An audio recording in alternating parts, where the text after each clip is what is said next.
Hello, and hopefully everyone can hear me. Um, I'm kind of doing this little last minute thing. I wanted to kind of prepare for next in a couple weeks. We will be having a Call of Cthulhu stream. I'm not familiar with the system yet. I'm learning it, so I kind of wanted to do just walk myself through a little sample game, and the Chaosium website, the publishers of Call of Cthulhu, they have quick start rules you can download from the website, character sheets, obviously, and something called Alone Against the Flame, which is Alone Against the Flames, sorry, which is a solo adventure that teaches you the 7th edition rules. So, yeah, we're just gonna kind of work our way through it. Mouse is here. I got my candle lit. I'll put the screen. I'll put the character sheet up as I'm working on it. As I understand it, it walks you through and kind of does it. Got the quick start rules on my tablet. So yeah. So let's open up Alone Against the Flames. Introduction. This is a solo adventure for the Call of Cthulhu game. It is a horror story set in the 1920s. I am the main character, and my choices determine the outcome. It is designed to lead you through the basic rules of the game in a gradual and entertaining fashion. Although most such adventures are played with your friends, this one is just for me. I have that. I have the quick start rules, as I said, a blank investigator sheet. I'm not going to download it because I just have to auto calculate fill one from their website. I got my dice.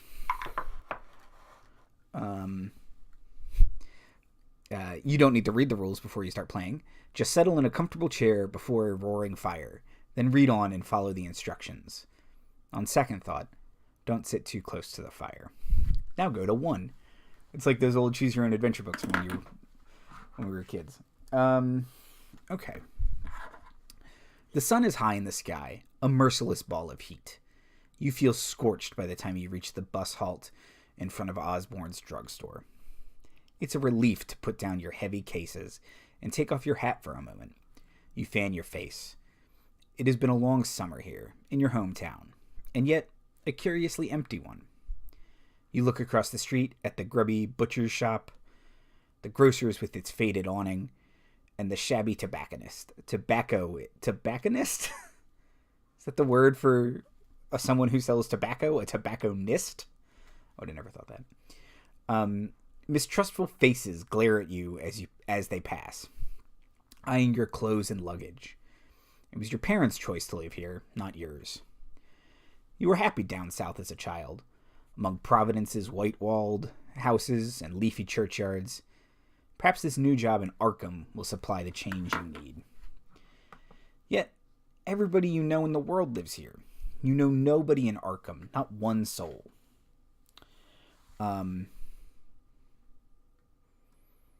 You asked yourself one last time if you were doing the right thing. The answer is here. None of your supposed friends have come to see you off. You are alone.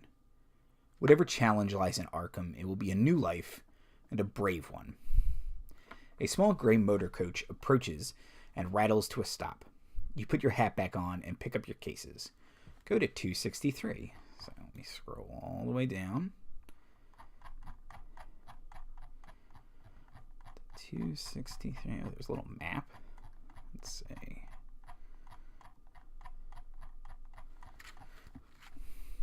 $263.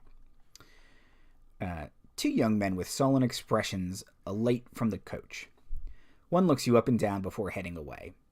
The driver also steps down, glancing at you before crossing the road to visit the tobacconist. When he returns, he is rolling a cigarette between his yellowed fingers. The 20s, when you could just smoke wherever you wanted. He gives it a final twist and examines you as he reaches for his matchbox. He is a thin man in his 50s, dressed in a stained shirt with the bus company emblem. Yet his eyes are sharp in their dark sockets. Where to? You show him your ticket for Ossipee. From there, you will connect to Rochester and Portsmouth, before the coastal line to Newburyport, and finally Arkham. You should be able to afford a rail ticket for at least some of the way. Otherwise, this will be the first of many long bus trips. The driver scratches the match and lights his cigarette. The end flares as he takes a draw. Then he exhales and gestures to the back of the coach. Luggage racks up there. Look at my investigator sheet. So let me minimize this for a second so I can pull up my investigator sheet on the screen, or at least part of it. Oops. You can still see my wonderful face. I'll put me in the corner. Okay. So let's see. I look at my investigator sheet. At the top, you have space for 8 statistics. Strength, constitution, power, dexterity, appearance, size, intelligence, and education.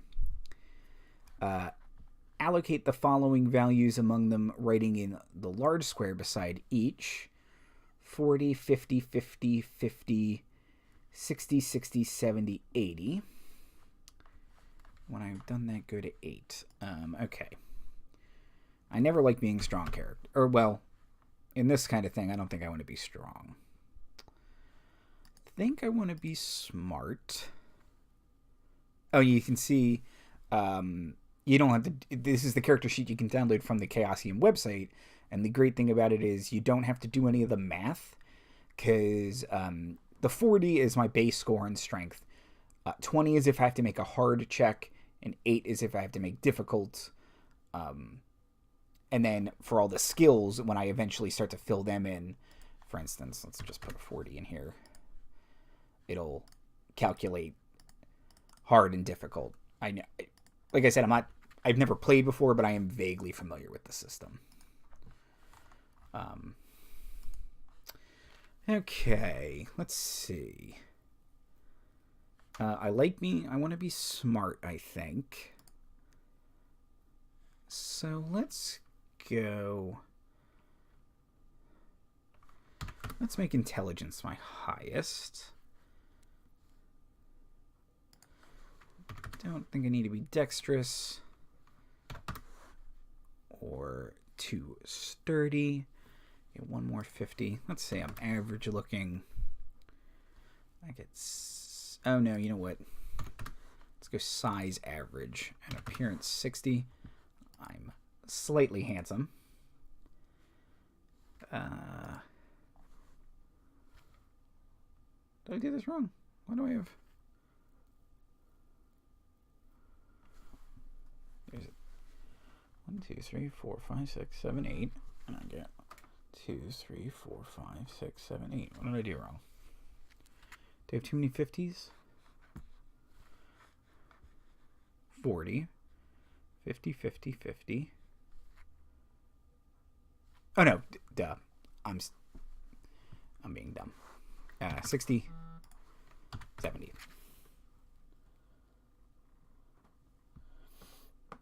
Okay.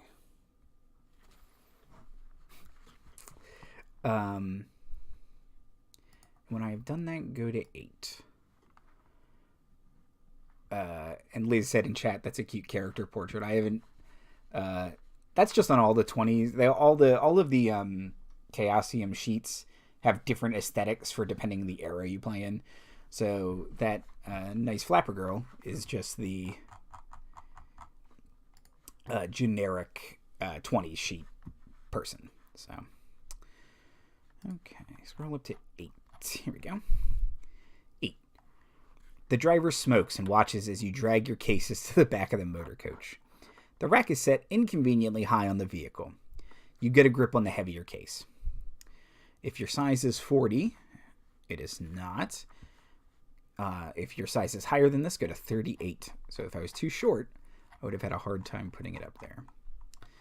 38. The driver continues to enjoy his cigarette, watching with keen interest as you struggle with the case. You grit your teeth and heave the second one into place. Perhaps the residents of Arkham will have better manners. Spoilers, they won't. I'm sure. Go to 233.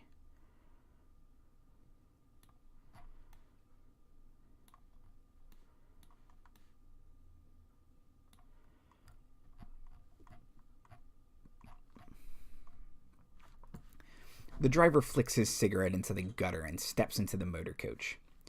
Its engines cough to life. You board, grateful that you will be the only passenger for the initial part of your trip at least. Score. That's sweet. With mixed emotions, you watch from the window as the tired avenues of your old home slip behind you, receding into the distance. For a few minutes, you can still see the church spire over the brow of a low hill. Then the road dips, and it too is gone. Arkham is your new home. You will travel there and make a new start. You will see 2 smaller boxes to the right of each characteristic value. Have each value, rounding down, and write the result in the upper box. Also divide each by 5, again rounding down, and write the result in the lower box. We will use those numbers later. If you're using the interactive PDF, which I am using, you'll see it's already done it for me. Thank you very much, interactive PDF. In the strip below, you will see the tracks to record my sanity and magic points. Beginning sanity is equal to my original POW, so that's 60. And magic points is the same as the value you've just assigned for POW divided by 5, so that's 12. And then I just marked those. Okay. Excellent. And then I go to 134. Really bouncing around. Oops.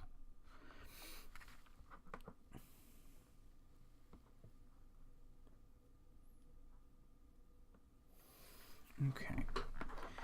The coach putters through the countryside. At first, the interior is stifling, and your stomach lurches with every bend in the road. However, the driver opens his window, and by switching seats, you find a spot where the breeze hits your face. So I'm alone on this bus, but I have to sit right behind the only other person. You soon relax into the journey, observing the quaint little hamlets that the coach serves. A heavyset woman boards at one settlement and gives you a polite nod. She gets off at the next one. The road rises a little, passing cornfields and orchards. The leaves are turning, and the trees are alive with glorious reds and golds. You have just begun to doze when the driver takes a tight bend at speed. Okay, I got it. Add size and cotton together, then divide the total by 10, rounding down. So that's easy. It's 10. Because my size is 50 and my con is 50. And it already did that for me. That's my total hit points. Mark it on my sheet. I have a luck score. I have to roll 3d6. I'm terrible at rolling dice. Let's see. Let's find some bright and easy to read d6s. Ooh. Okay. On 3d6, I got a total of 7. So that's my luck score. There's my luck. That's terrible. I'm sorry, multiply it by 5. So my total luck is 35.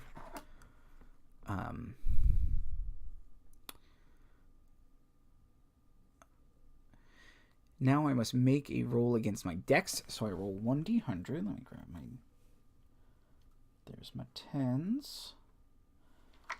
And there's my singles. Okay. Ooh, I might have... make a roll. This means rolling 2 10-sided, 1 value for 10s. If I rolled equal to my dex or less, I passed. If I rolled greater than my dex, I failed. And then it says in here, you may be tempted to skip such rolls and simply pretend you always pass. But Call of Cthulhu is a game of mystery and horror. The terrible disasters that can befall your character are part of the fun. You will not necessarily have more fun if you pass every roll than if you would have failed, which is great advice in all role-playing games, not just this one. And speaking of which, I failed my dex roll, not by a lot, just by a little, but I rolled a 59 and my dex is 50. So I go to 59. Oh, weirdly enough, what I rolled. Okay. Oh boy. A desperate yell awakens you. You feel yourself slide from the seat as the driver spins the wheel and the motor coach plunges off the road. Oh boy. Too late, you reach for the seat in front. You fall into the aisle and your ribs crash against the edge of the seat opposite. Ooh. And this was the 20s, so those things are probably just pure aluminum. Pure pointy, uncomfortable metal. Breath rushes out of you. The coach stops with a thump. Your driver leaps from his seat into the road as you sprawl, dizzy in the aisle. You hear a string of incendiary curses. Oh, did he hit somebody? The driver climbs back into the cab and sees you on the floor. He looks concerned and assists you back into your seat. You see what has happened now. A Fordson tractor has stopped in the road, and he had to swerve to avoid this steel obstacle. Sorry, he says. All them fields, and he has to pick the road to park. You alright? You don't think anything is broken, but you'll have a colorful bruise for the next few days. He backs the coach up a little and threads it around the tractor, glaring the farmer. I lose a hit point. No. So my current hit points are 9.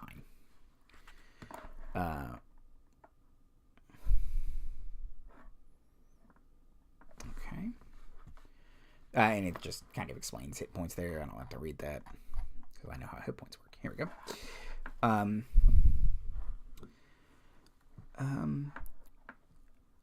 You resume your journey. The driver takes the curves with more caution than before. He glances over his shoulder at you a couple of times. Sorry about before. That fellow was dumber than a hog. I'm Silas. What's your name?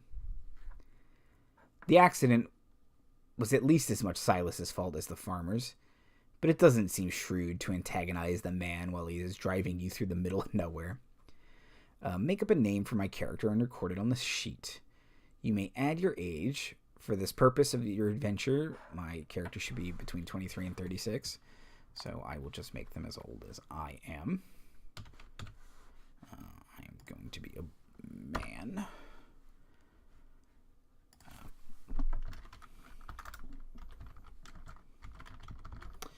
Okay. Name. Rick Carls. Ronaldo Chandelier. What do I got?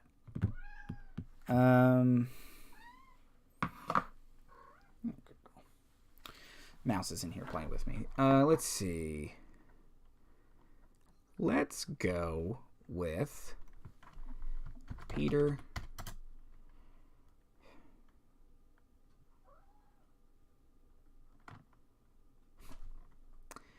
Loy.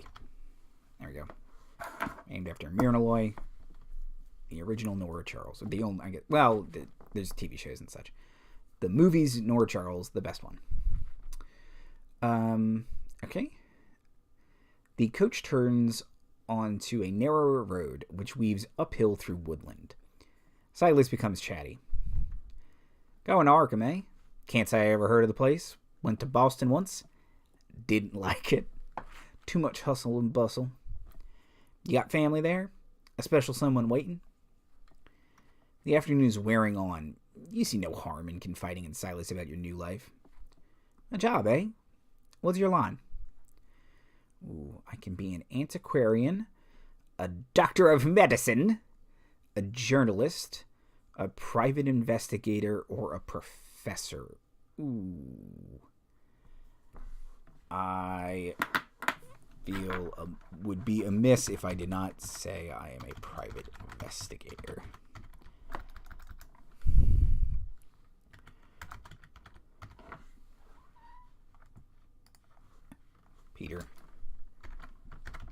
Pete. Loy. Okay. And for that, I go to panel 249.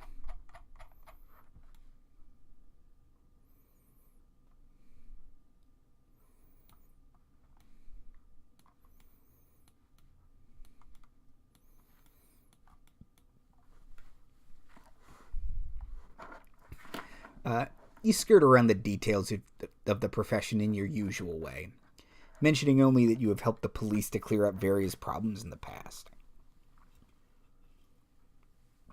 Your heart pounds a little faster as you think of the post you have secured at the Blackwood Detective Agency. You've had enough of investigating marital infidelity and bank clerks on the take.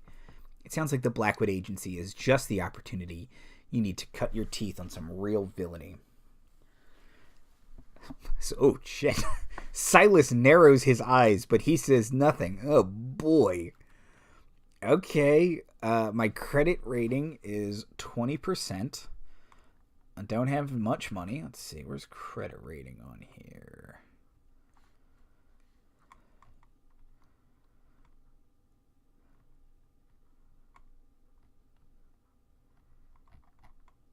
Am I crazy? Oh, here we go. Oh.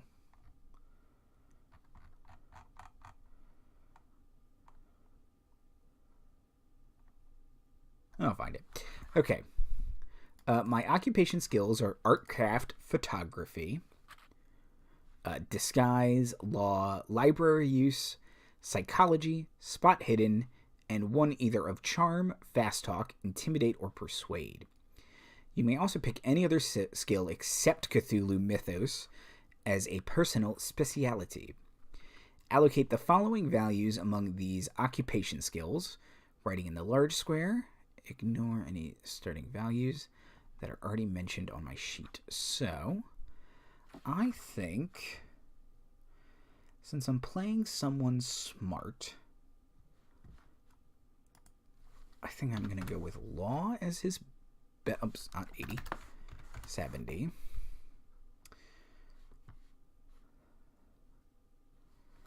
Let's go 70. Library use is 60.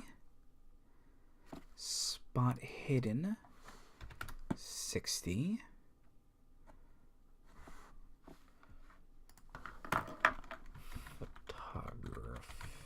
Photo. That's fine. Probably won't fit on the thing. Okay. Photography. Psychology. Oh, photography 50. Psychology 50.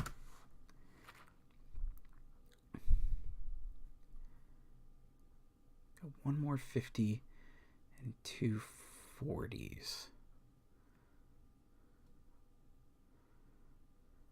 I'm going to pick... I'm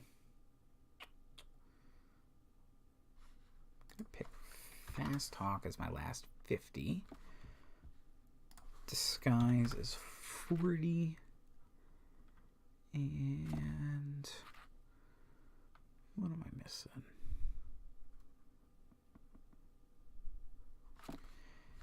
Disguise, photography, law, library use, psychology, spot hidden. Oh, and then I get a personal speciality skill, which is my last 40. Oh boy. Oh, there's credit rating. Oh, how I missed that?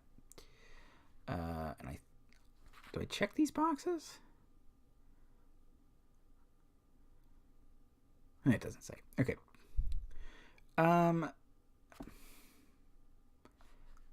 Let's just go with one of my personal interests, history, at 40%. So I'm terrible in a fight. Can't drive a car very well. I would love to be able to pick up pilot just because I think pilots are cool. But okay, yeah. Feel like that's good. Then go to 128.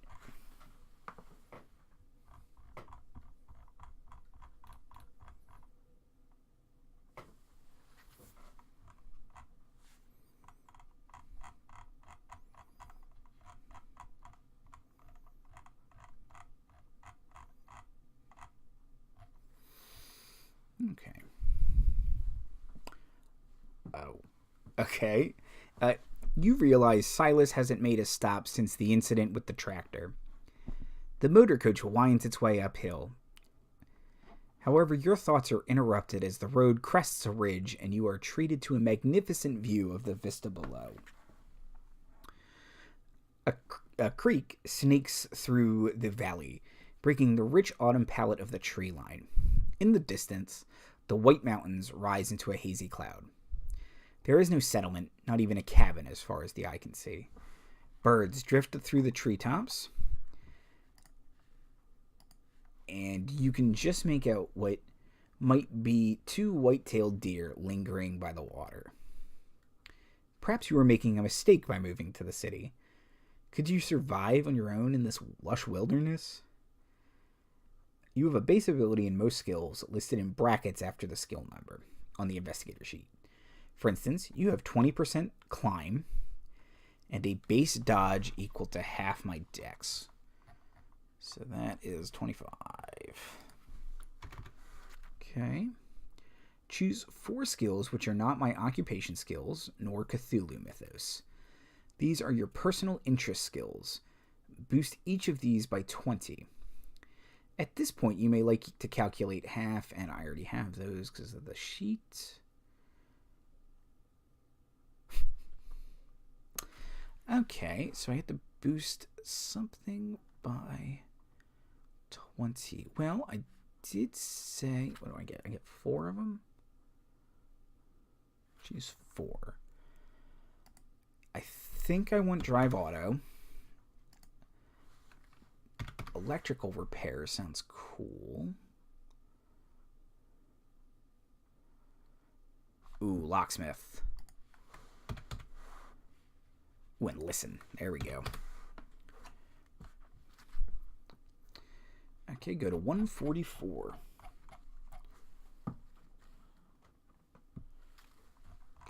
Okay. The motor coach rattles on through the hills and Silas lapses into silence. Silas is silent. The sky darkens behind you, pinks tinting the clouds as the sun descends. Sorry.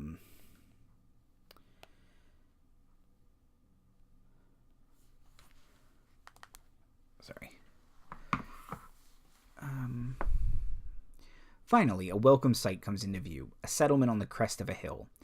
This doesn't look like the pictures you've seen of Sippy, but perhaps you can persuade Silas to stop while you stretch your legs. Minutes later, a harsh stuttering from the engine interrupts your reverie. Silas frowns and rattles the gear stick. Oh, great. The motor coach falters in its ascent. Silas utters a curse you don't recognize and grinds his teeth, struggling at the wheel. You seem to inch up the hill until you reach the first buildings, low dwellings constructed from a rough red stone.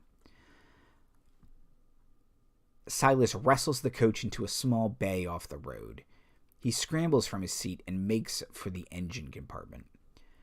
I must now choose to make a roll against drive auto or psychology. Ooh, it's either a regular drive auto or a hard psychology success. So, I have better chances figuring out what's wrong with the car.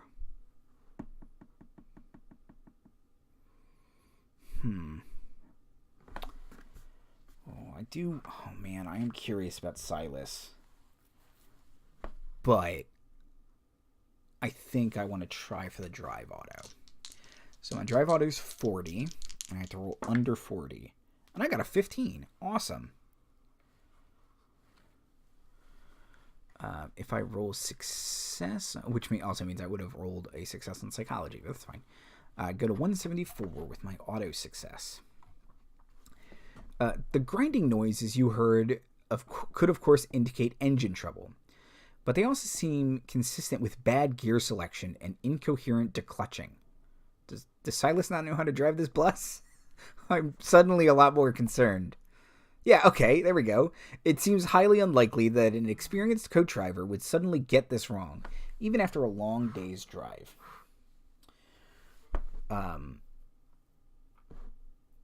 If this is a ruse to make you spend your time and money in a local shop, Silas will sadly be disappointed in your purchasing power. On your investigation sheet, checkmark the small box to the left of the words Drive Auto. Oh, that's what those are for. That's right. It's if I succeed, I might be able to level it up later. If you successfully complete this adventure, oh great. If I do, am I gonna die? You will have the opportunity to learn from this experience. Go to 194. Okay. Silas opens the engine compartment and sticks his head inside. The hot metal pops and sizzles. He pokes at various components, then withdraws and wipes his brow, smearing it with dark grease. Wait, did he touch anything? I ain't sure what's wrong. Might be the oil pressure. Might be something knocked off kilter when we took that spill. Can't do much until the engine cools, neither. And with the light failing,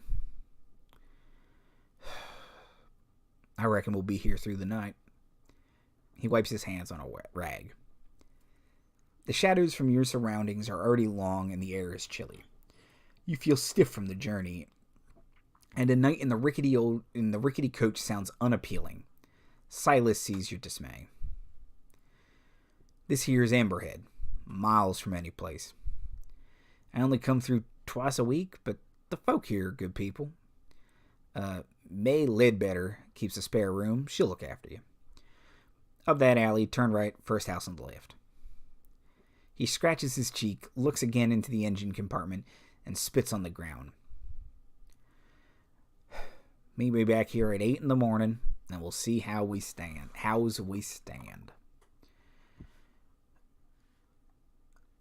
Okay, I can look for May's house, ask him where he will stand, or to challenge him about the breakdown. Ooh.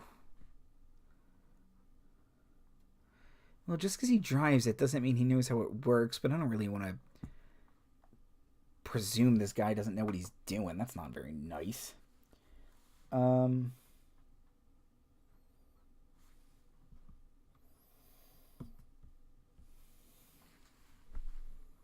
I'm going to ask Silas where he might spend the night. I think being nice to this guy is better than trying to confront him. You ask about Silas's plans.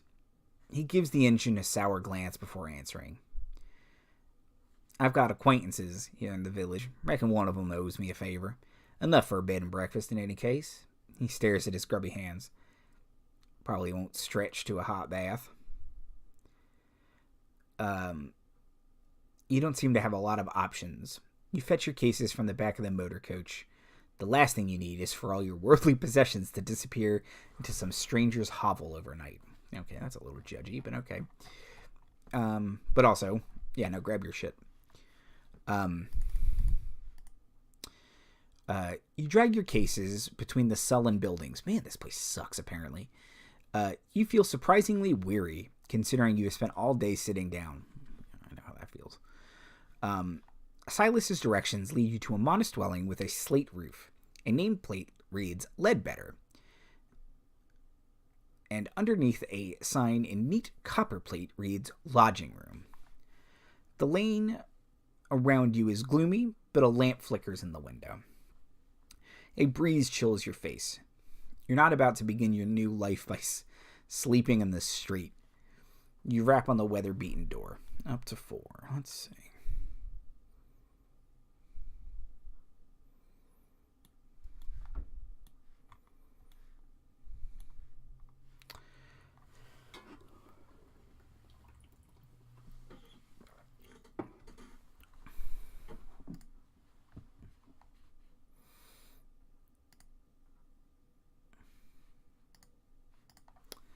After a moment, you hear footsteps inside the house. A bolt is drawn back from the wooden door swings open. A figure with loose curls and a rough-looking house dress peers at you. Her gaze takes in your traveling suit and your cases. Her voice has a slight Irish lilt. Oh, boy. Okay, hold on. Let me see if I can do this. Now, what on earth would you be thinking that for? Hello? Should I take it as you're looking for a room for the night?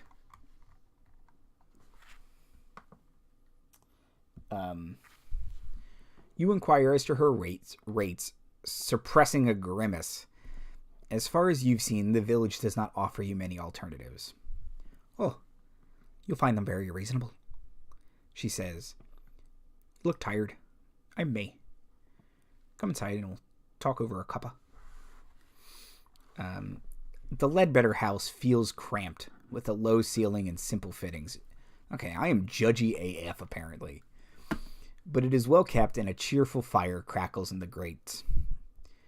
The aroma of tea is soothing, and the cup warms your fingers. What on earth would you want? What? Potato. Have you come to Emberhead for the festival? Asks May. What? Festival? To explain what happened, I'm going to tell her no, I'm here with the boat. I can either ask about the festival, which I do want to know about, or I tell her about the coach, which I'm going to do. May shakes her head, and you glimpse a moment of deep-seated anger in her green eyes. Oh, jeez. He always drives too fast. Thinks the road is made for him and him alone. He hit a mare some years back. Terrible thing. You should have seen the state of the coach. You'd be surprised at the damage done.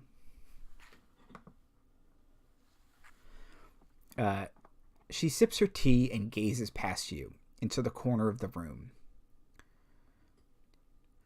We live in here, though. Can't afford to antagonize the man. He's but the only link we have to the world at large. And he's not a bad soul at heart. I suppose that going the same route for 15 years makes a man careless. You have to forgive him. May goes silent for a long moment. Then her eyes flick back to you. But you didn't come here to listen to me blather. You must be hungry. I can rustle you a bit of stew. How would that be? You ask again about her rates, and May names a price so low you accept it without hesitation. The room is small but comfortable, and the stew dark and hearty. After dinner, you have a couple of hours before your usual bedtime. I can either talk to May, walk around town, get my bearings, or turn in. I don't plan on... I mean, hopefully we don't have to stay here for very long, so I don't really care about the town. Turning in early, although I am tired. I think I'm going to talk to May. May talks about life in Emberhead. In her letters, my sister always asks if I'm not bored, living in such a small place. She lives in New York. New York City. Then she writes about how frightened she is to walk home at night. I ask you. Love that. You mentioned your hopes for a new life in Arkham. May doesn't seem to hear you. It's a small place here, yes. But that means we have a real community. Everybody's face is known. Everybody works together. Nobody is excluded. Except those who choose to exclude themselves, of course. I couldn't live anywhere else now. Okay, I know, I'm probably not supposed to know anything about, Call of Cthulhu, and that this is creepy, but this is weird. There's a festival in this podunk town, and this lady's like, I can't live anywhere else. They wouldn't allow it. Now, something shady AF is here. Where is my gun?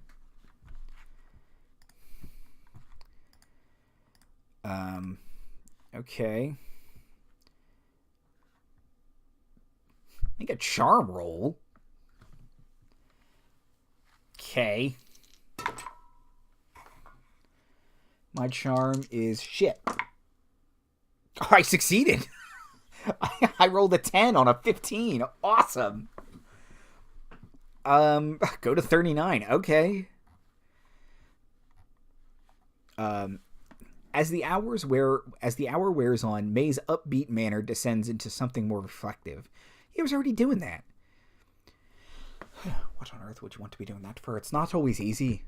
I'm a widow, you know. We have a little money, and of course, I appreciate the custom of travelers like yourself. I know we'll never starve as long as we live here, but I don't think I see myself marrying again. I know every man in this village. I know them too well, if you see what I mean. Her mouth twists briefly, then she yawns and pushes a hand through her hair. Time for me to turn in. When would you like your breakfast?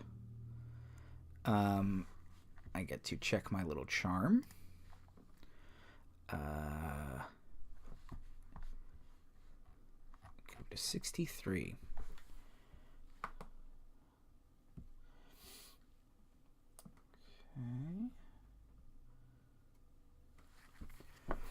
As May stands, you hear a clunk behind you. Clunk?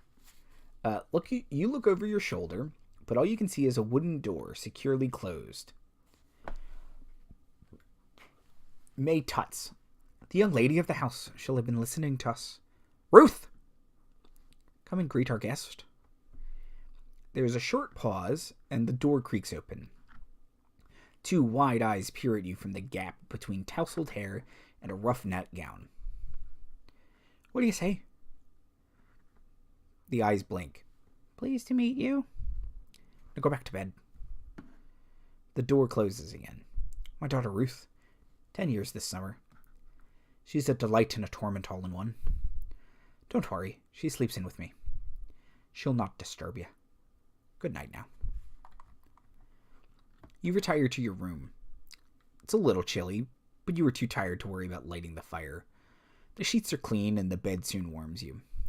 The silence outside is strange after living in a town for so long, but you soon drop off. Now go to 154.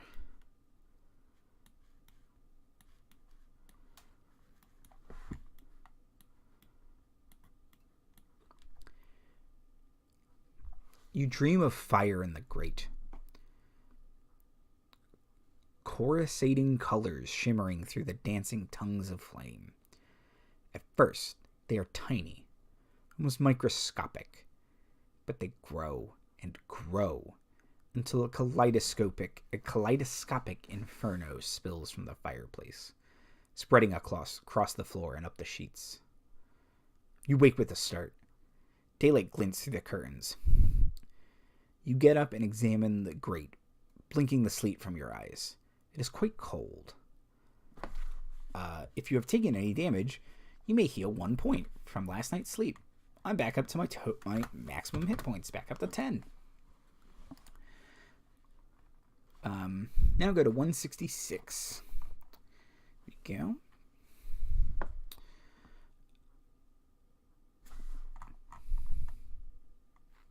Okay. May seems to have no running water, but has supplied some in a ceramic jug. You freshen up at the washstand and go in. She cooks a hearty breakfast and leaves you in peace to eat. At about 7:30, you are paid up, packed, and ready to go. You bid May farewell, and she wishes you the best for your new career in Arkham. If I succeeded at a skill roll last night and wish to investigate the results further, go to 178. Okay, I would like to do that.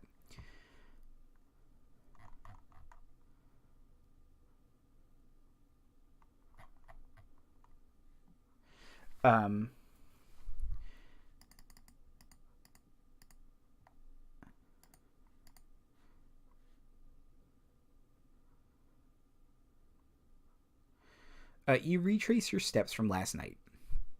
A few villagers watch with polite curiosity as you thread your way along the northern cliff, bags in tow.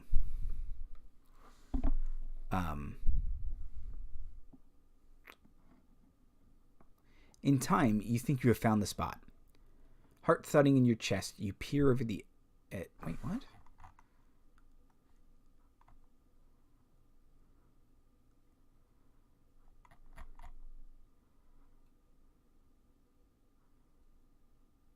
Oh, okay. I understand. Heart thudding in your chest, you peer over the edge. Nothing. With the benefit of daylight, you see the cliff is not the bottomless drop you imagined. It leads to a shelf some 20 yards below. It could still be a lethal tumble, but you see no body, no blood.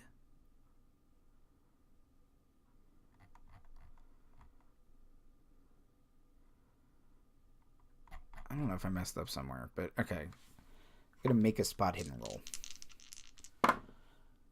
Man, I am on fire.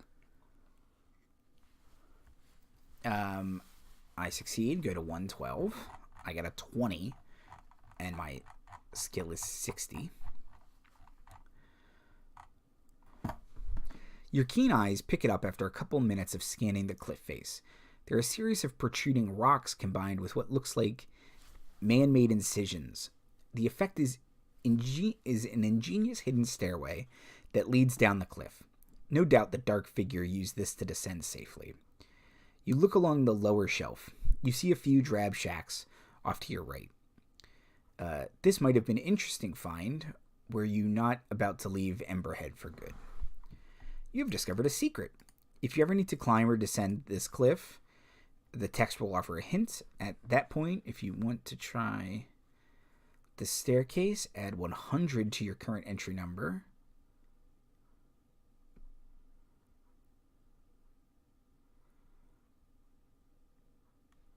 Okay.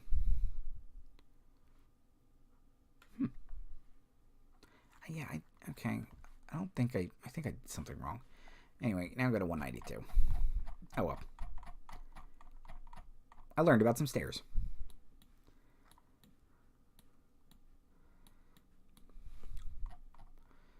Okay. You are already tired of your heavy bags. Oh, shit. Hopefully Silas has repaired the motor coach and you can resume your long journey. A sourpuss he might be, but the old driver seemed to understand his vehicle well enough. You pause to check your watch. Still 20 minutes early. And round the final corner. The motor coach is gone. That son of a bitch. You put your bags down and search the area, trekking up and down slopes and around corners. I don't like this. At the edge of the village, you trace the long road back as it winds across the hills. 8 o'clock comes and goes. There's no coach to be seen.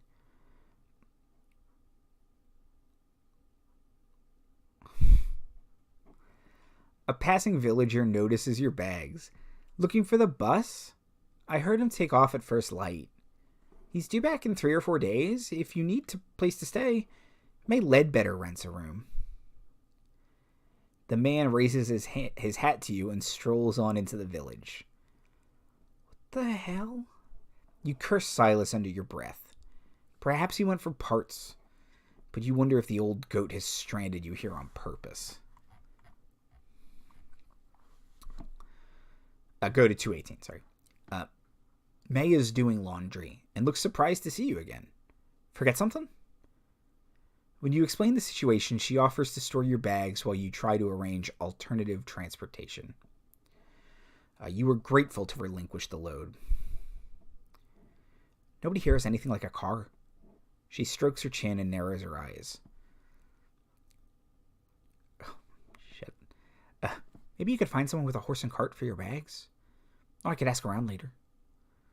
Try Mr. Winters at the village hall. He'll know if anyone will. Or ask among the artisans.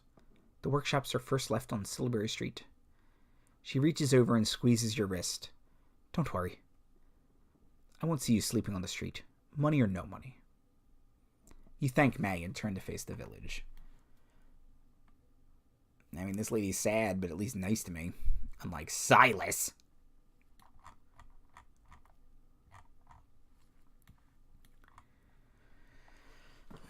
Go to 6. You wander the streets of Emberhead. If I've been saying herd, I'm sorry. Emberhead. Without any particular destination in mind. The village is built on a relatively flat upland with splendid views. To the north, the hazy tips of the White Mountains reach for the heavens. To the south, the sparkling waters of Lake, oh boy, Winnipesaukee, touch the horizon. The village itself takes less than 5 minutes to cross from edge to edge. You arrived on the winding road to the west. The only other road leads to the south, following a lower ridge of land as it turns east. In the southwest of the village, an open grassy space borders a ruined church, its graveyard cresting the cliffs. To the northeast, the three main thoroughfares meet at a raised black structure. It looms stark against the blue sky. You may now ask about transport at the general store, seek out the village hall, or walk down to the lower level and check out the eastern road. I think I'm going to go to the general store. The general store is on a corner beside the main road. Just before it plunges to the south, the shopkeeper is a brisk, immense lady with a starched apron and strong shoulders. She looks hard at your unfamiliar face. Transport? No motor coach comes through twice a week? Missed it? Truck brings in my supplies every second Tuesday, but he's not due until next week. She shrugs. It seems Emberhead is content to keep its distance from the outside world. You have enough money to buy one or two inexpensive everyday items here. Note them down on your investigator sheet. Remember the year is 1927. The shop stocks no weapons except a dusty hunting knife, which you may purchase if you want. Let's take a hunting knife.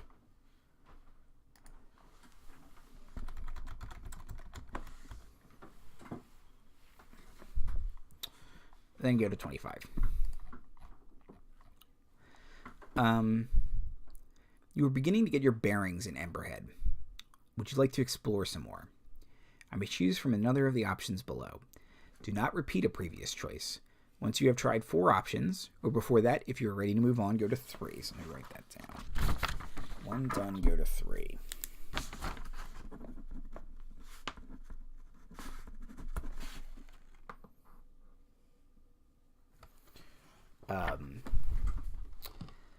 I already did the general store. I can seek out the village hall, 84.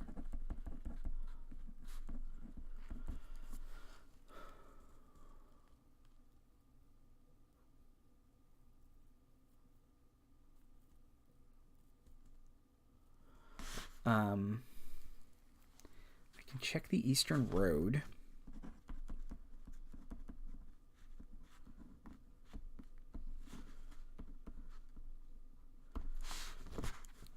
Metal structure. Church.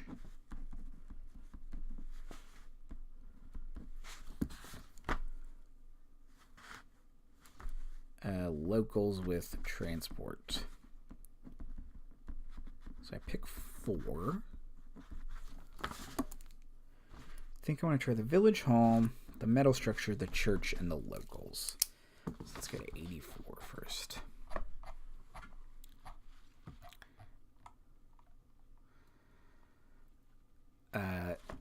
The village hall backs against a cliff at the east end of Silbury Street. It's the largest building you've seen so far in Emberhead. It is, however, locked and shuttered. Great.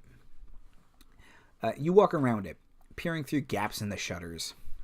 There seems to be one large room, presumably for community meetings, and a smaller annex which serves as an office and an archive. One of the windows is bricked up, and back at the main door you can see no posted opening hours. Mr. Winters doesn't open up mornings this time of year. This is a gray-garbed woman passing by. Best come back this afternoon. You ask whether the office has a telegraph. Don't know. She shrugs. Who would we call? You'll have to try again later. You're so helpful. Thanks, lady. 25.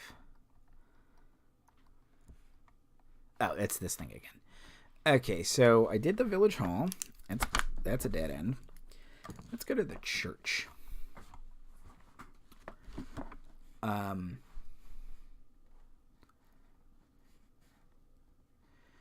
You cross the street towards the church. As you glance to your left, your gaze alights on the large metal structure. Something bothers you about its positioning. You back up and look again. Yes. Emberhead's central thoroughfare points directly at the structure. This seems too precise to be a coincidence. I'm going to have to check that next then. You press on and draw into the shadow of the church. The building is in a sorry state. The top of the steeple is missing, and a ragged gash of splintered boards marking its absence. And the floors beneath it have collapsed. It appears to have torn through the roof of the main building as it fell. Only the back half is still intact. The white paint, which once covered the church, has yellowed and peeled. It seems safe enough to explore the rear section. Old pews are stacked against the wall, choked with mildew. Most of the windows are broken. You guess this church has been disused for about 20 years. Little more to interest you. Make a ride roll?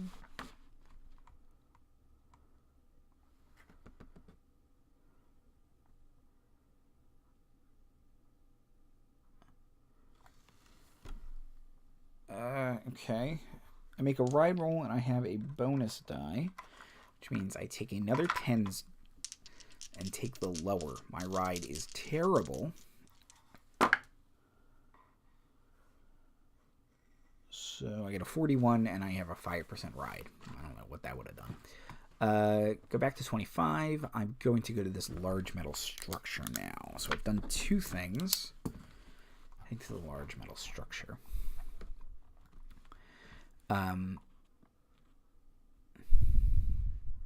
You walk up the approach, the most central of the village's major streets. It points directly at the odd metal structure. As you emerge from the shade of the nearby buildings, you are greeted by a magnificent panorama spread from the north to the southeast. The last colors of fall tint the hills in a sleepy gold. The structures, by contrast, is made from uncompromising iron, hinged black. It supports an immense curved platform at the level of your head. Further struts snake up to a central point. It looks like this may have been some kind of sculpture at one time, but they are now twisted and melted beyond recognition. An older gentleman passes, looking at you with rheumy eyes. "Are you here for the festival?" he asks. "That's the beacon. When they light it, night after next, you'll be able to see it 10 miles away." He gives a little nod of satisfaction, then moves on, leaning on his walking stick. Now you notice bundles of wood tied and stacked against the buildings nearby. Perhaps this festival would be an interesting diversion, but you really must head to Arkham as soon as possible. If I get Wicker Manned, I swear to God. Okay, make a spot hidden roll. I'm good at that. Please spot a hidden thing. Whew, my luck just keeps holding on. I made my spot hidden roll. What number was it? 69. Heyo. Nice. Okay. As you walk away from the iron structure, you notice something strange about the construction of the village. All the wooden dwellings are concentrated in the west and southwest. To the east and northeast, closest to the buildings, closest to the beacon, the buildings are formed from dark brick and clay. Does this mean the settlement began at the beacon and spread west? I check mark, and then I go back to 25. Okay, so I'm going to go look for the locals with transport. And that's my last one. When I'm done, I have to go to 3. Not far from the Ledbetter house, on the north side of Silbury Street, there's an open courtyard. The rhythmic tattoo of a hammer seems to announce your approach. The courtyard is the busiest location you have seen yet in Emberhead. It is bordered by a ring of workshops. Some are brick buildings, some only rough huts. A blacksmith ceases to hammer, thrusting something red and glowing into a bucket of cold water. A weaver looks up from his loom, blinking at you a moment before returning to his shuttle. A potter, engraver, and carpenter each work in their own space, exchanging friendly banter. You move among the artisans, chatting about their work. Eventually you bring up the question of export. Some of them send occasional packages with Silas. Some restrict their custom entirely to villagers. You receive no suggestions about alternative transport. And I'm going to make a psychology roll, which I'm pretty good at. Oh, well, I'm going to fail that. I was on a good streak, so that's okay. And then I'm done at 25, so I go to 3.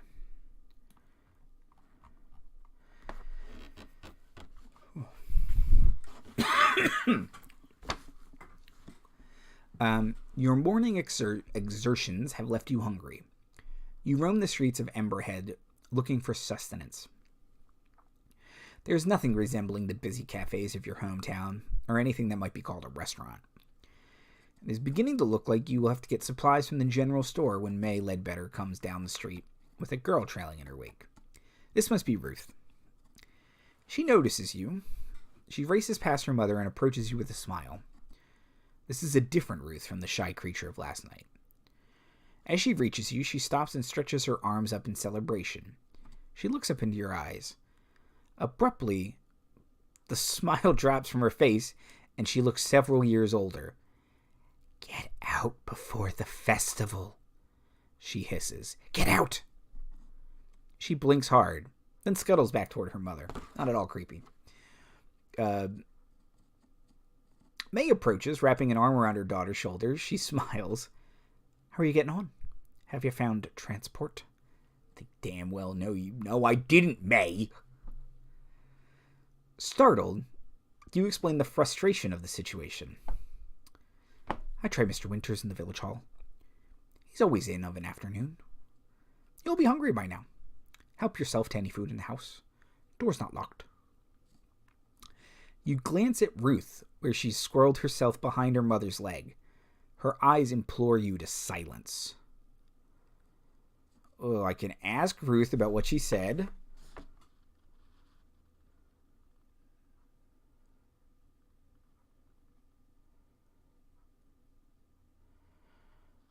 I can ask May about what she said, or I can say nothing. I don't want to blow up Ruth's spot if she is glaring at me like, "Shut up, dude."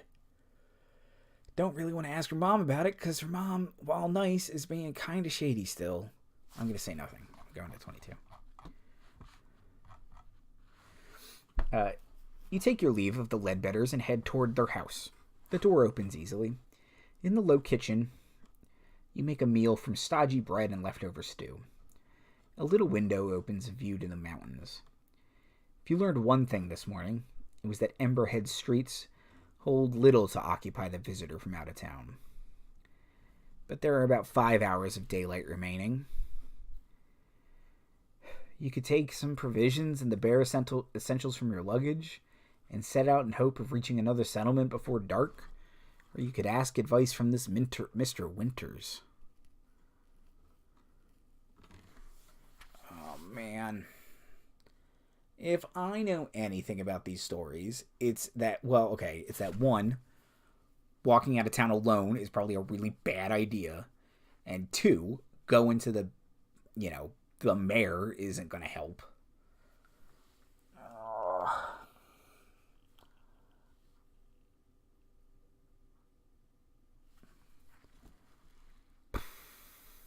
I'm going to leave town.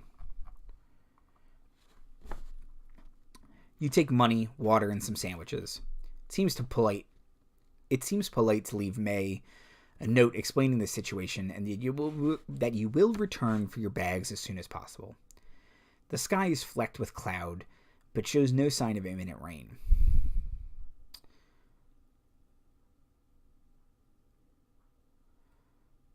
A couple of villagers watch as you descend on the southern road and follow it around to the east. The black metal structure looms on the promontory above. You shiver as you pass the lower huts and head out of Emberhead. After the miserable enclosed streets of Emberhead, you are refreshed by the open air and sense of progress. An hour later, however, the road ceases to be a novelty. You have just entered the first patch of woodland when you hear an eerie, lilting howl from the north. Make a roll. What kind of roll?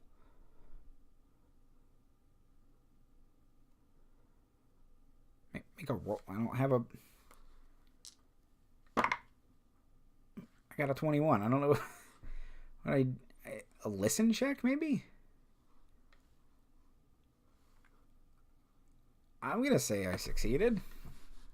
Because I rolled pretty low.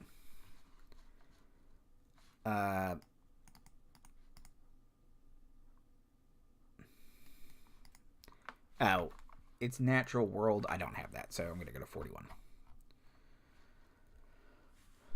You hesitate. You have grown up in the familiar landscape of the town. Wild animals are a little outside your experience. Is it unwise to head into the unknown by yourself? Ooh. I'm going to keep going. A second call answers the first, but it sounds further away. You follow the road through the woodland. Branches lean over the road.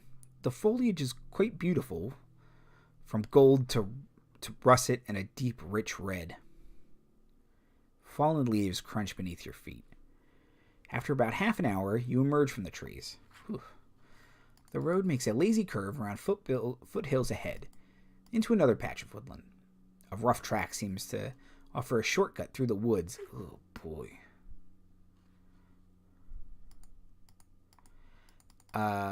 Head up the hill to try and spot another settlement. Try the track. Stick to the safety of the road.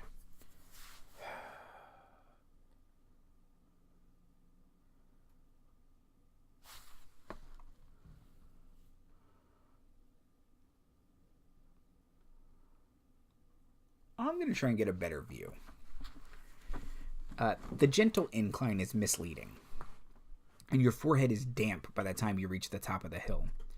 You pause for a moment to get your breath back and look east. The valley ahead is thick with forest. Although you catch a glimpse of a narrow waterway, there's still no sign of a settlement. That might be something on the horizon. A spire, maybe? But it is surely another 8 or 9 hours walk. You look back at Emberhead. The hilltop village is black. Pardon me. A rough silhouette against the shimmering orb of sunset. Archaeology roll. Which is 1%. Awesome. I got a 90. So, nope. 72. You feel a sting of self-doubt at the thought of your cases back on that hill, abandoned in the care of a woman you had never met 24 hours ago. They contain all your worldly possessions save what you stand up in. Yet a piece of you delights in this foolhardy expedition. With no map and precious few supplies, striking further into the unknown as night falls. Your life has been sheltered until now. There's a certain joy in this dangerous freedom. Oh, go to 79. You return to the road and resume your walk east. At least you hope you are still heading east. The curves of the road become disorienting when the light begins to fade. Clouds hide the stars. It seems you will not reach another settlement before dark. You feel weariness in your legs. The air is much cooler now. Make a hard listen check. So I got to roll below, or a 20 or below. And I failed. This is where I get eaten by coyotes.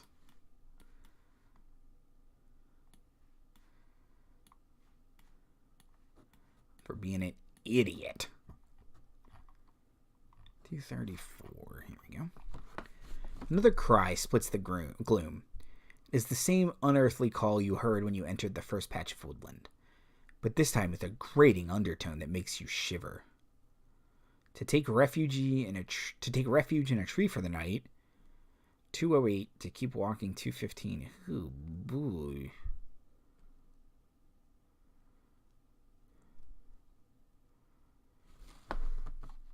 I think I gotta keep going.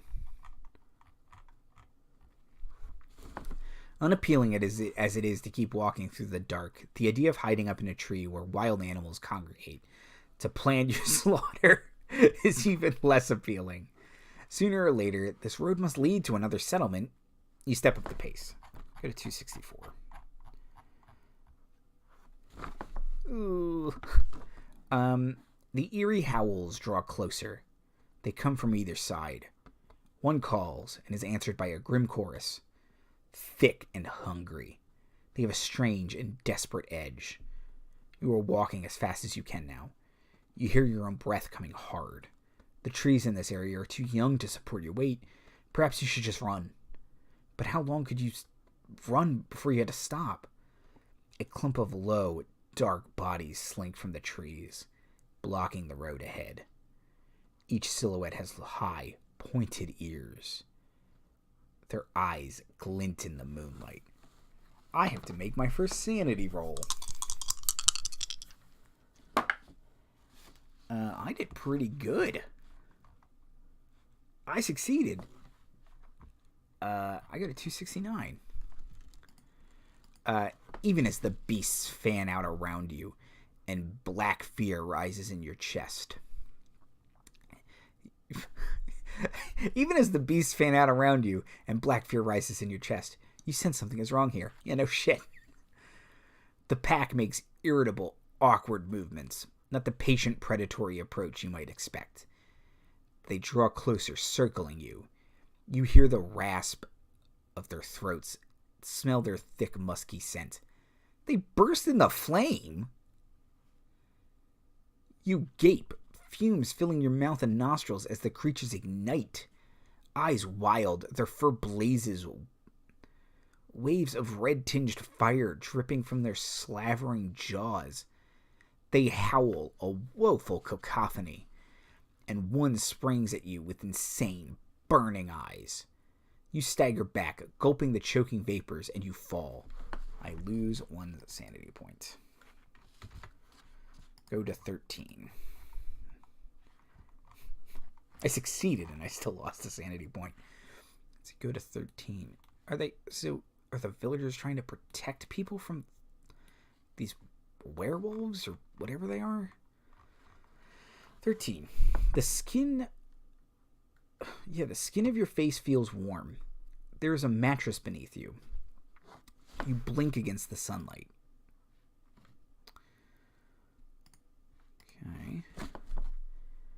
A blurred figure swims in your vision. You're awake. It's May. May Ledbetter. Yeah, I know. You shift, and pain racks your body. You feel bruised, and your head throbs. May comes into focus. You're lucky to be alive. A farmer found you in the small hours, lying by the road, patched you up, brought you back on his cart. Said you were in the middle of the woods somewhere. Best take it easy today. I'll look in on you later. The farmer and his cart are long gone, of course. You snooze for a little longer. I received first aid. I don't have any lost hit points, so that's fine. Now I got a 64. The Ledbetter kitchen is empty, although bread and eggs have been laid out for your breakfast. There's a note from May explaining that she has taken Ruth out for a few hours. Otherwise, go to... I was not involved in a fight in the village. Otherwise, go to 78. You make a quiet circuit of the village, pausing in unobtrusive places to watch the villagers. It is rather busy for this time of morning. Yawning locals strain back and forward along the roads, carrying bundles of split logs to the site of what you've heard referred to as the beacon.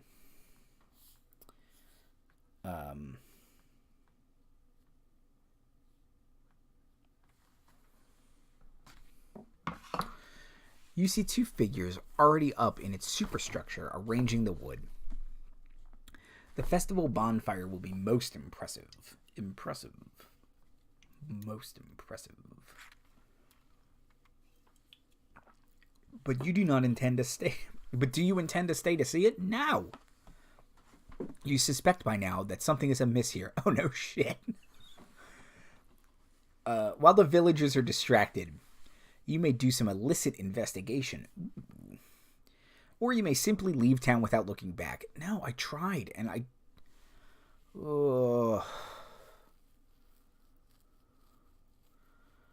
think I have to spy on activity at the beacon. 29.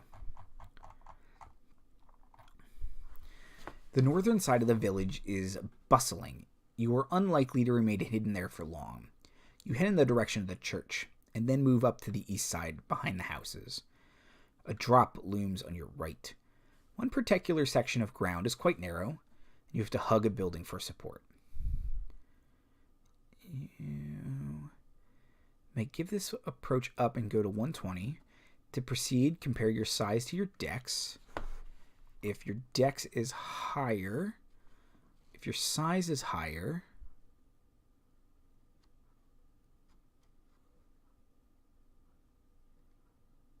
neither are higher. They're equal.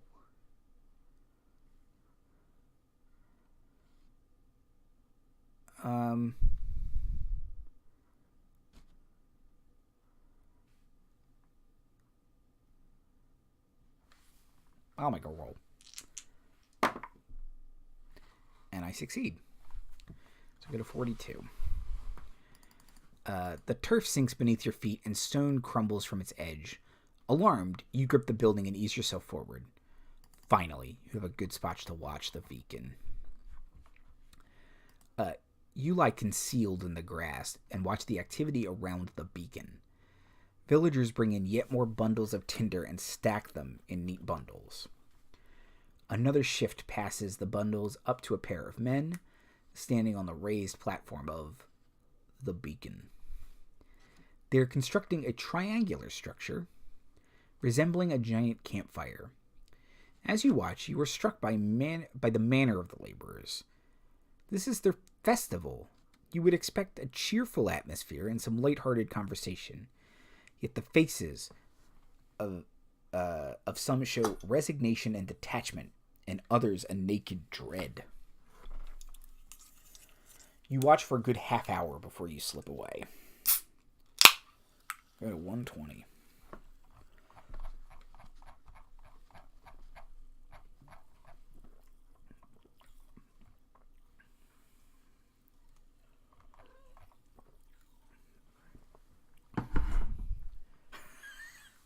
You feel a deepening unease about Emberhead.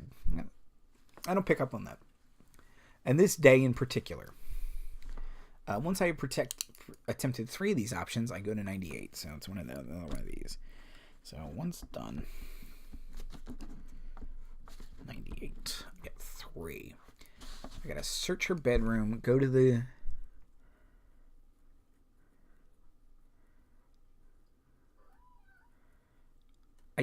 One of the options is flee for good, and I just don't think that's going to be a thing. I can search May's bedroom. That feels gross. I can go to the village hall. I should do that. Village hall. 126 artisans. 219. I might search May's room. 83 or leave. 7. Okay, 126. Keeping away from the streets, you skirt the northern cliffs and approach the village hall from the rear. It is close to the beacon. And you will not be able to use the door unobserved. You check the windows. The one on the east side, facing the beacon, is bricked up. A shutter is loose on the westernmost window, and you are able to ease it open and slide inside, closing the shutter behind you. You drop into the village meeting room. and pad through, passing dim shafts of light and listening to the excited chatter of the locals from outside. The door opposite reads, "Private." Hearing nothing from the other side, you turn the handle.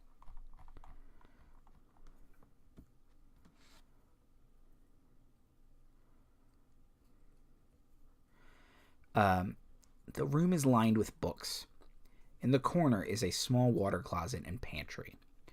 A quick survey of the rest of the room reveals little, so you turn to the bookcase. The dim light makes it difficult to read the spines. Is there anything useful here? Make a spot hidden roll.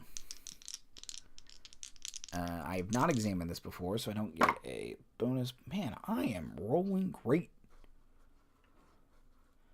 I mean, granted, normally you don't want low rolls on a D100, but I make my spot hidden roll, so I got a 147.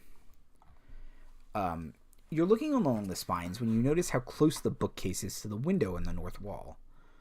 From outside, there is a solid 3 or 4 feet between the edge of the window and the wall, and the bookcase covers the wall with the bricked-up window.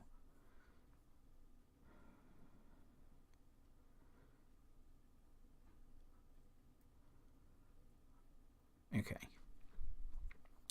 Further examination reveals an ingenious arrangement of slipcases physically attached to the shelves.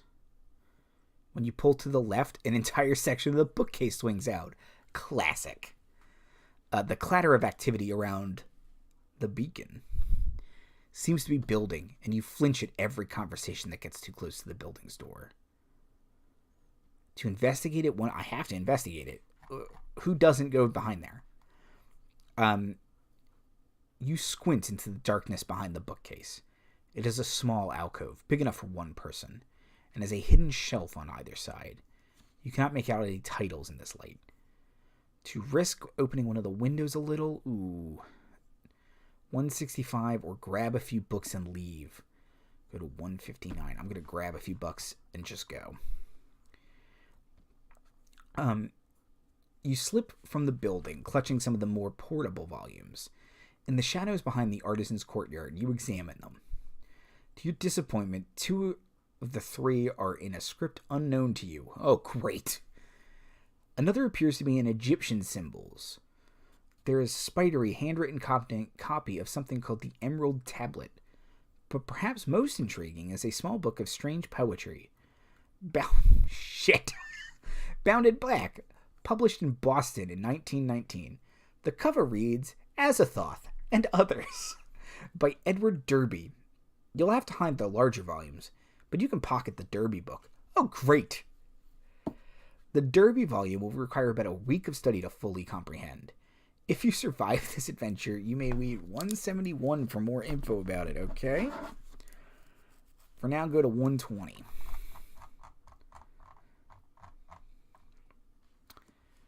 Okay, so this is back to this. So I investigate the village hall. Let's go eye up the artisans again.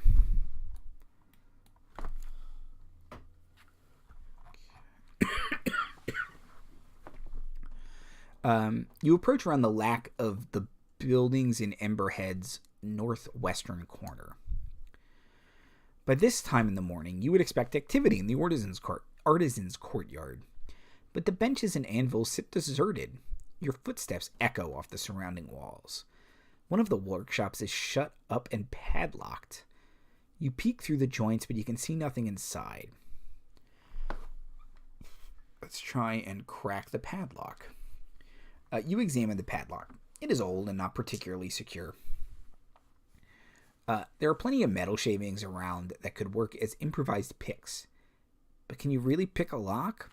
I'm pretty good at it. Let's see. What do I got? 21.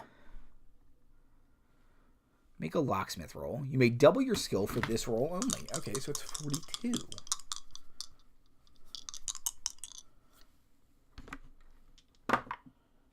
Oh, 44.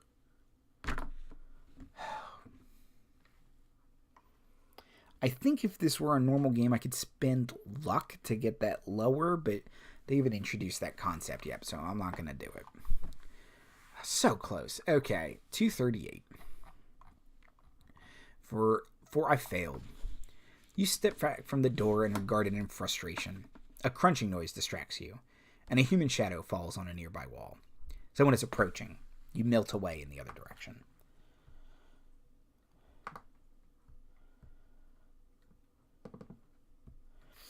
Okay, so that was the artisan's courtyard. So do I try and just leave, or do I... Oh, this place is shady AF. I'm investigating May's bedroom. I know that's shitty, and she's been mostly nice to me, but this town isn't okay.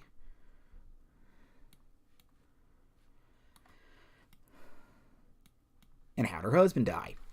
We don't know. Despite her hospitality, you do not trust May. You return to her house quite openly. Where else would you go? Inside, the dwelling is still empty. You rap on the bedroom door and wait. Silence. You ease it open.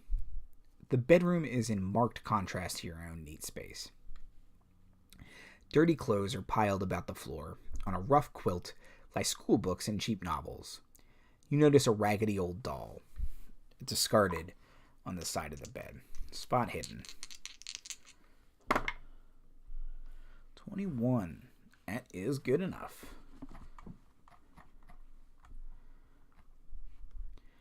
You notice the scrapes on the floorboard corresponding to the legs of the bed. Oh, shit. With effort, you slide the bed away. There was a rug spread beneath it, and beneath the rug, a trap door. You ease it open. The dark space beneath it is some kind of cellar. Definitely going down.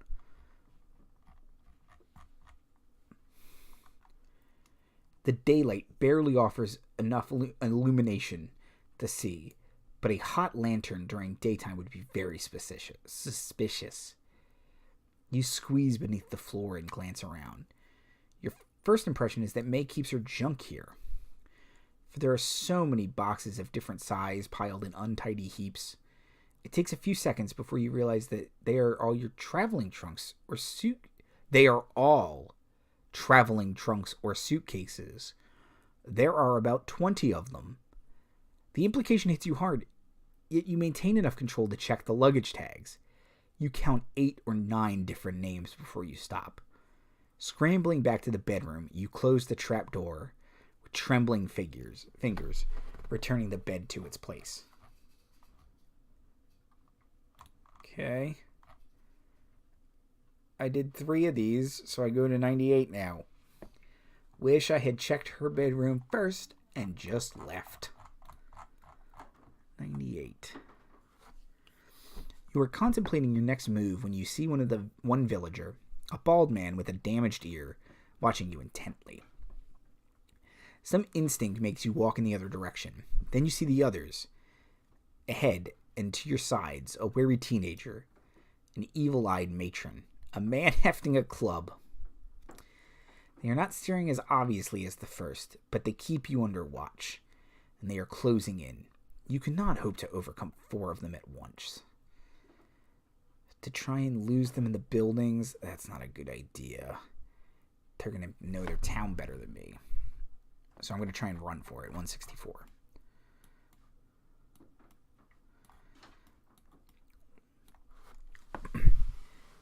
Yeah, these people know the village better than you. I know. You pick the biggest gap between them and sprint into it. They give chase. You find yourself heading for the southern road. As you approach, you see 4 villagers stationed in the middle of the road, clearly guards. You veer off towards the half-ruined church, already breathing hard. You slip inside the building through a broken window and duck under the elderly boards, which slash the interior, making for the door on the other side. The door is quite intact, moldy and locked. 2 of your pursuers climb into the church through the window. The other 2 enter by the main door. Give it up. One thumps his club into his palm. It'll go better for you if you don't resist. They close in. You were getting low on options. Okay, I can give up or try and collapse a section of roof on them. boy, I don't even know how I would do that. I don't really want to kill anybody.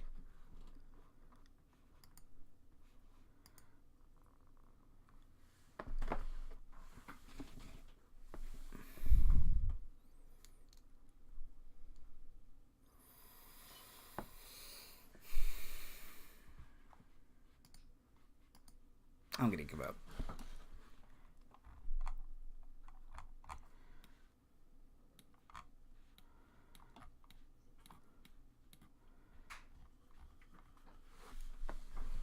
The fading light from a narrow window tells you afternoon is giving way to evening. Your hands are shackled behind your back, so you can't even lie down on the rough bed. A woman you have not seen before comes in. Her face is wrinkled and her eyes dull. They do not meet yours, but she puts a cup to your lips. I'm going to reject that. You turn your face away. When she tries again, you dash the cup from her hands using the side of your head. The clear liquid spills across the floor. The woman gives a half shrug and turns to leave the room. You shout after her, but she gives no reaction. You soon become thirsty. Oh, yeah. Go to 205.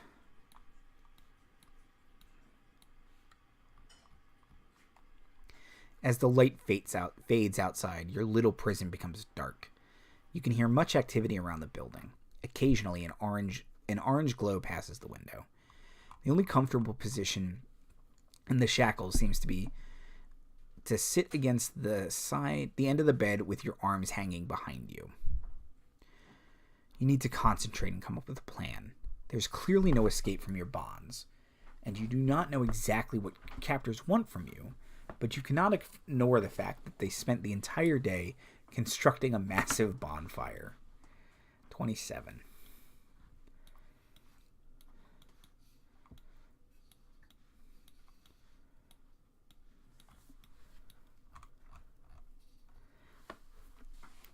The door scrapes, wrenching you back into the moment. Orange light. Orange light spills into the house from blazing torches held at the threshold. 2 large villagers step in and grab you. At least you assume they are villagers. They wear heavy black cloaks, and their faces and hands are painted entirely black, save only for a red triangle centered on their left eye. You try to drag your legs, but they reach under your arms and lift you bodily from the bed. Outside, it seems that the whole village has congregated to see you. Every single one has blackened faces with the red triangle motif. Torches sputter and spill fire.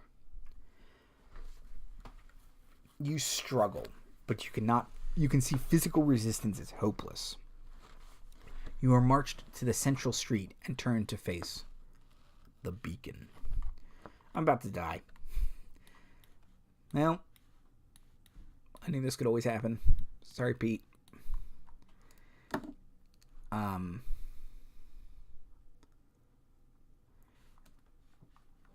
The procession down the approach is slow and formal, save when you sense weakness and yank at your captors. A chill touches you when you see these 3 human shapes carried ahead of you, draped in red cloth. The beacon looms larger and larger. Its dreadful silhouette, a black triangle pointing to the stars. A low drone begins among the cloaked figures. Unbidden, the word mourners comes to mind. Smoke from their torches makes you cough. You can feel heat on your face. As you reach the cleared area around the beacon, 3 dancers break from the pack. Young girls swinging balls of fire in spectacular arcs, drawing circles in the night air. One by one, they draw close to you and touch your forehead with sooty fingers.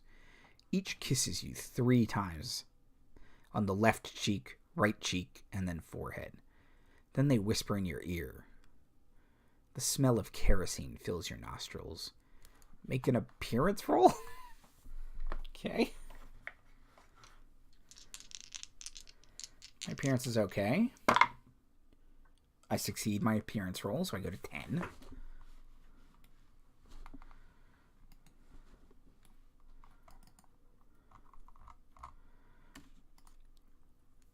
Through your sacrifice, the village will be reborn, says the first dancer. You pass from earth to air for all our sakes, says the second. I've weakened the chains, says the third.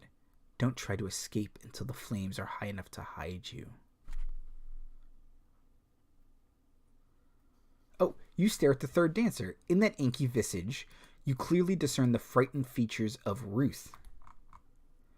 Their dances weaves off and disappears behind the buildings. Okay, go to 18. Okay, so the first dancer said, you know, the village will be reborn, Phoenix bullshit, whatever they're doing. You pass from the earth to we're sacrificing you. And then Ruth's like, hey, leave, but like make it look like an accident or whatever. 18. As you arrive beneath the beacon, 10 villagers close in on you, working with surprising coordination. Because they do this all the time. They immobilize you and lift you up to the blackened iron stairs that to the raised platform.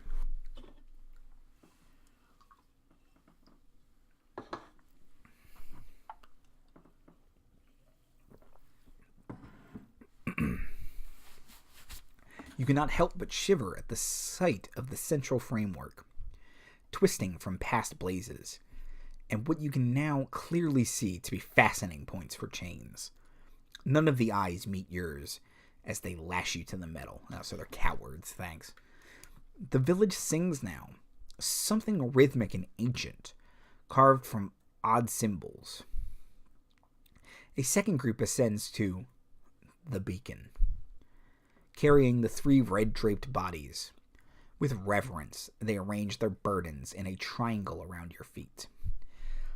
Then they withdraw, leaving you alone in the dead, shin deep in a sea of kindling. Go to 33.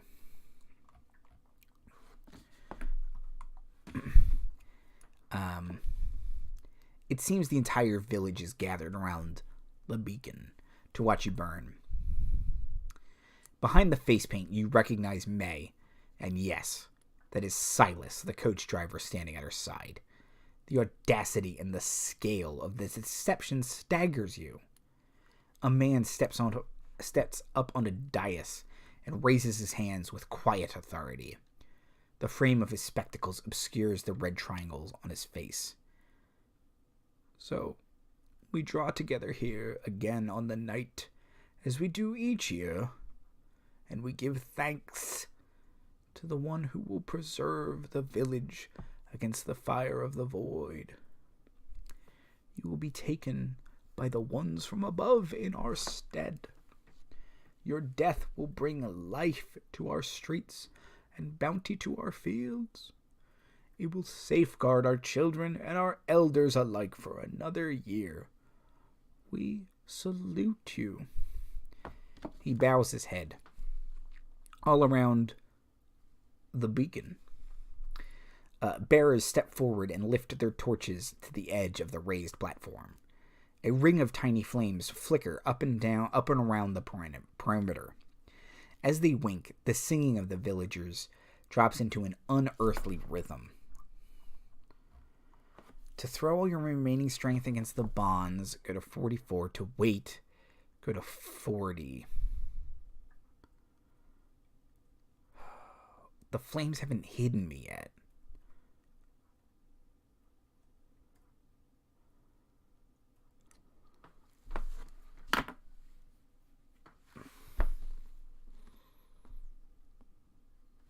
I'm gonna wait for the flames to hide me a little more.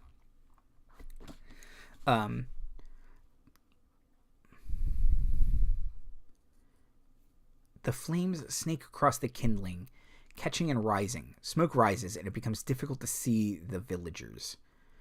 The 3 bodies surrounding you catch fire, blazing with sooty red flames. You begin to cough from the smoke and fight down the urge to panic. If you have learned the chant, nope. Otherwise, go to 65.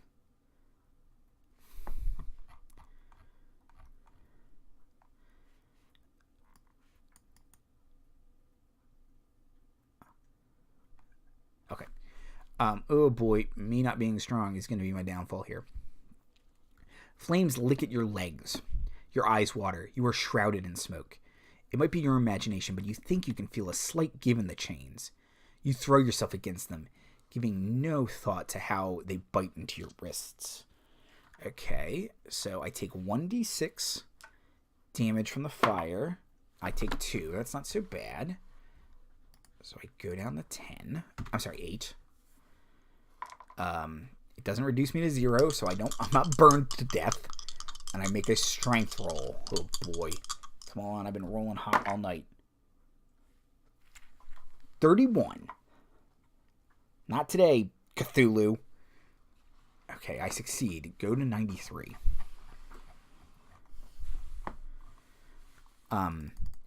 Desperation lends you strength, and you yank at what you guess to be the weak point in the chain. It breaks. You throw the chain off, stumbling across one of the red-shrouded corpses. Heading away from the watching villagers, you cough. Your hair and eyebrows smolder. Ooh, take 1 more d6 damage from the fire. 5. Crap. So I got 3 hit points left. If not, go to 137. If I'm not dead, I'm not dead yet. You leap from the conflagration on the far side of the beacon. Your heart lurches momentarily at the sight of the sheer drop beneath you, but you land a few inches short of the edge. You roll to extinguish your burning clothes. Your lungs feel singed. Everything hurts. The chant of the villagers gathers in intensity. You appear around the beacon. They don't seem to have noticed your absence amidst the billowing smoke. Most of them are staring into the sky. You crawl as rapidly as you can for the cover of the nearest building. 156. With the villagers assembled at the beacon, the streets are empty and you are able to pad away from the blaze. You must get out of town before they finish. The chanting seems to accelerate as you round the corner of the southern road. Here, parked against the side of the general store, you have your first piece of luck since reaching Emberhead. A bicycle. You learn to ride one of these in Providence. You settle into the saddle. Your burned flesh protests at the contact.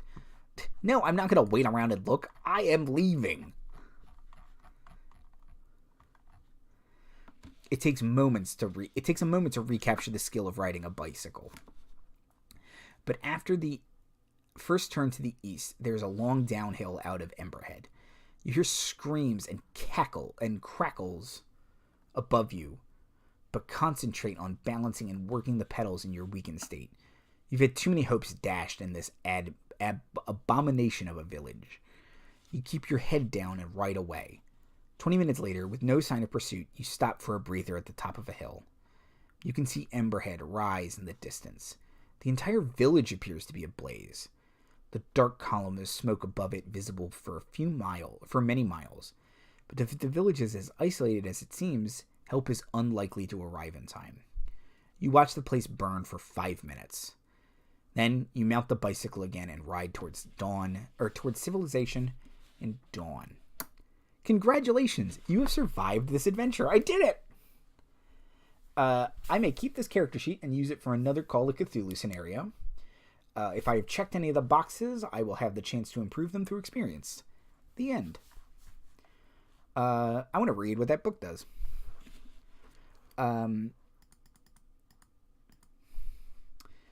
It takes you a full week to absorb Derby's poetry. His verses tell of something at the center of existence, oscillating, consuming mass, which rips apart the very fabric of the universe.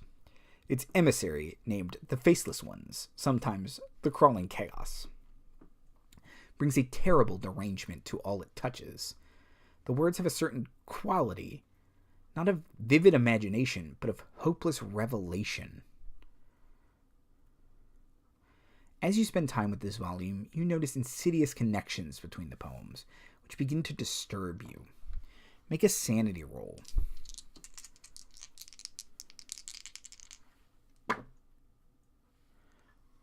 I succeed. Man, I rolled great tonight. I swear I didn't lie. I still lose a point of sanity.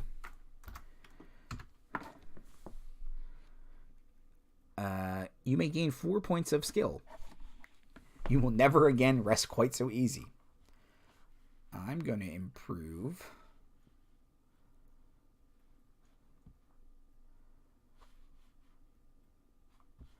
Spot hidden. Okay. So yeah. Hold on. Let me switch back over to my. Oh no, not you. Nope.